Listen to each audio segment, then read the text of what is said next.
At 1:23 in the morning on April 26, 1986, Reactor Number 4 at the Chernobyl Nuclear Power Plant exploded. For the workers inside the plant, the first moments did not make sense. The control room shook, alarms sounded, power readings became impossible, and outside, pieces of the reactor building had been blown open into the night. But the most dangerous part of the disaster was not what people could see, it was what they could not see. Radiation was spreading from the destroyed reactor. Graphite from the core was burning in the open air.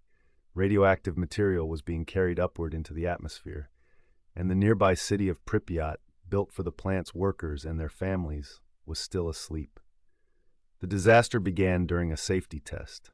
The test was meant to answer a specific question. If the plant lost outside electrical power, could the spinning turbine continue producing enough electricity for a short time to keep coolant pumps running until emergency diesel generators came online? It was supposed to be a test of backup safety, but the reactor was not in a safe condition when the test was carried out. The power level had fallen too low. Operators tried to recover it. Control rods were withdrawn.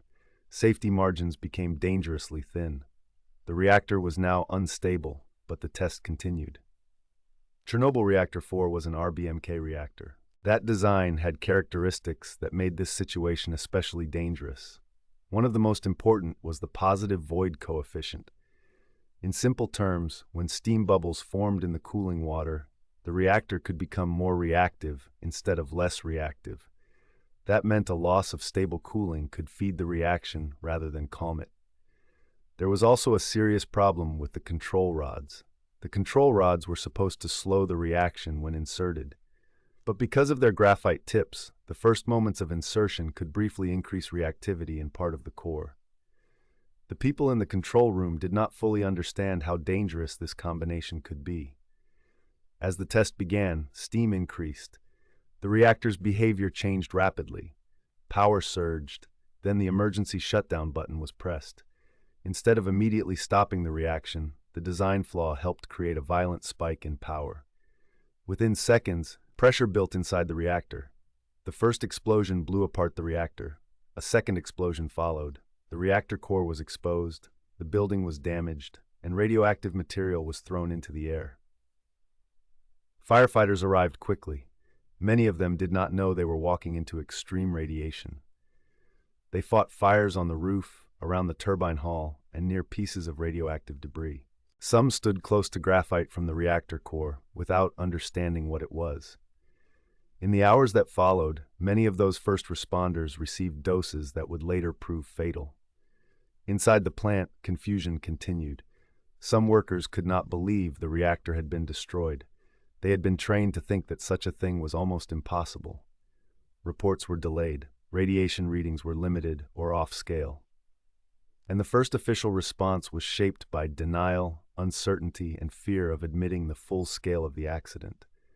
Meanwhile, Pripyat continued with ordinary life. Children went outside, people gathered on balconies and bridges to look at the strange glow above the plant. The city was only a few kilometers away, but evacuation did not begin immediately. It was not until the afternoon of April 27th, around 36 hours after the explosion, that buses arrived to evacuate the people of Pripyat. Residents were told to take documents, essential belongings, and food for a few days. Most believed they would return. They never did. The radioactive release from Chernobyl did not stay in one place. Wind carried radioactive material across Ukraine, Belarus, Russia, and beyond. Radiation was detected in other parts of Europe. The Soviet Union initially tried to control the information, but the accident could not be hidden once radiation was detected outside Soviet borders. What had happened at one reactor had become an international nuclear emergency. The emergency response grew into one of the largest cleanup operations in history. Hundreds of thousands of people became known as liquidators. They included firefighters, soldiers, plant workers, miners, engineers, helicopter pilots, and construction crews. They removed contaminated material. They washed buildings and roads. They buried radioactive debris. They worked on the damaged plant. And they helped build the first sarcophagus around Reactor 4. Much of this work was done under dangerous conditions. Some workers were only allowed to spend seconds or minutes in the most radioactive areas. Robots failed in the intense radiation, so people were sent to do work machines could not complete. Chernobyl was not only a technical failure, it was a failure of design, procedure, communication, and safety culture. The reactor had dangerous characteristics. The operators were put in a situation they did not fully understand. The test was carried out under unstable conditions. Warnings were missed, instructions were unclear, and when the accident happened, secrecy slowed the truth. The immediate death toll included plant workers and emergency responders. The long-term health effects have been studied and debated for decades. One of the clearest effects was an increase in thyroid cancer among people exposed as children or adolescents, especially through radioactive iodine. Other long-term death estimates vary widely because radiation risk is difficult to measure across large populations over many years. That uncertainty is part of the story. Chernobyl was not a disaster with a neat ending. It left behind an exclusion zone. It displaced entire communities. It changed nuclear safety culture around the world. It forced changes to RBMK reactors. It changed how emergency information was shared, and it created a physical symbol of unfinished danger.